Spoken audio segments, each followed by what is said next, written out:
We're talking to Richard Stevens, one of the builders of this 1893 Duryea replica. Okay, Richard, you want to give us a brief rundown of the major functions of the car? Sure. Unlike conventional automobiles, it steers with a tiller, which is adapted from boats. The tiller moves back and forth, makes the tires, the wheels move back and forth. It has a carriage suspension, which means that everything below the springs, called unsprung weight, is not impacted by the bumps the way the carriage would be. So we have a nice flexible suspension system. The roof has called bow sockets. The bows, these are the locking mechanisms that you can have the top either laying down and open, up and closed. The unique feature of carriages of the 19th century and earlier, the little devices right here. These are called rubbers, meaning not rubber as in material, but rubber as the wheel rubbing against it. If the force causes the wheel to turn too sharp, the tire would hit that and not cause the wheel to roll underneath the tip of the carriage. These lanterns of that era are not headlights. They're simply something to be seen by. An oncoming horse-drawn carriage, if they see the lights, they know that there's somebody out in front of them. There's a little red dot in the back. That's like today's tail lights. Somebody, if you're approaching somebody, you can see the red dot. The steps are used to get into the carriage because it's necessary. Not everybody can make that first transition from the ground to the carriage, so the steps are there. They also had to be placed so that the wheel didn't hit them if the horse caused the wheel to turn too tight. Underneath the carriage itself is the main part, the engine. The large metal disc you see there is the flywheel.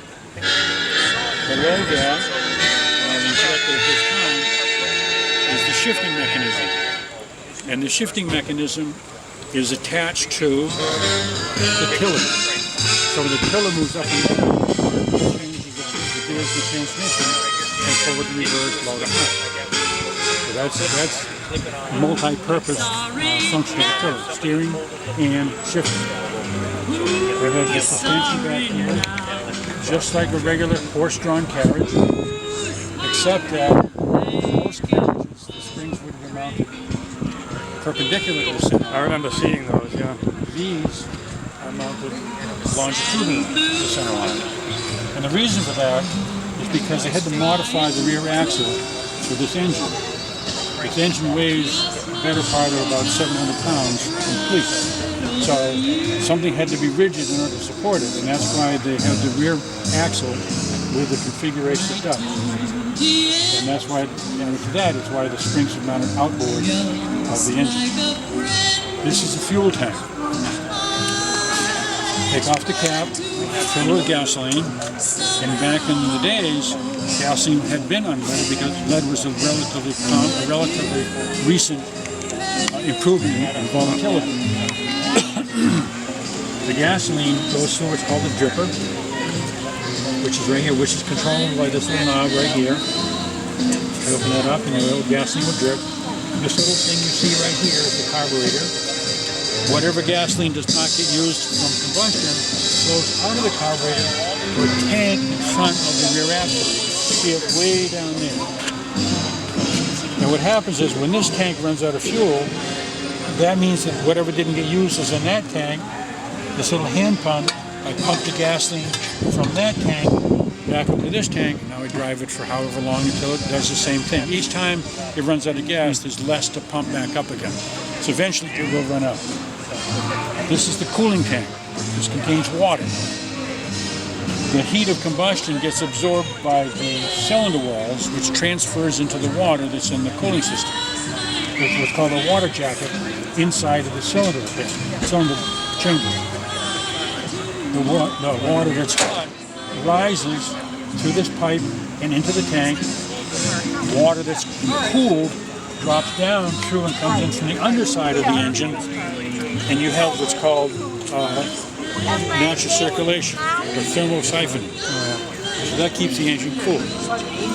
This device right here is called a dripper, an oil dripper. This lubricates the piston so that when it moves back and forth in the cylinder bore, it doesn't damage itself from lack of lubrication. Ready? This is the combustion chamber right here. The air-fuel mixture comes into the intake port. There's an intake valve inside this chamber, what's called pressure differentials. The atmospheric pressure pushes in the backside of that valve chamber. Then I started video and I grabbed that. Here. When the engine reaches a certain RPM, it causes the exhaust valve to remain open. If the exhaust valve remains open, when the piston tries to draw an air-fuel charge, all it's going to get is air. When that happens, it loses power. When it loses power, the exhaust valve is allowed to close again, and it repeats the work cycle. This is the shaft that's used to crank it over. Didn't want to use it. It mates with the crankshaft itself. What it did was when you did straight in, it cleaned the cylinder out. This is the muffler. I've seen either. I understand. No, I just thought that part of Into the muffler. you guys. It didn't sound all that bad. It silences it a great deal. So this is an internal combustion engine. The same principle as today's water-cooled gasoline engine. Absolutely. The only things that have changed over the years, besides displacement and cylinder numbers, is the efficiency of the Show us something. Oh, I know that guy. over here. This chain drive mechanism. Focus it way down here. This is the driving transmission mechanism. It drives like a sun gear, a ring gear, which is attached to a sprocket. And the sprocket drives the roller chain that drives this huge sprocket on the wheel. And the idea behind that is with every power surge of the engine, this gear tries to find the neutral point. And in so doing, it walks up or walks down that gear. Every car produced practically since 1893 has had a differential, which by the way came from tricycles. And the differential here is this little sphere that you see right there. That's the differential, just like cars in the 21st century. The reason why it has a differential is because when turning a corner, an inner wheel will turn in a different radius than the outer wheel. And so there needs to be a differential between those two radii. And so the differential allows the inner wheel to turn slower than the outer wheel on a turn.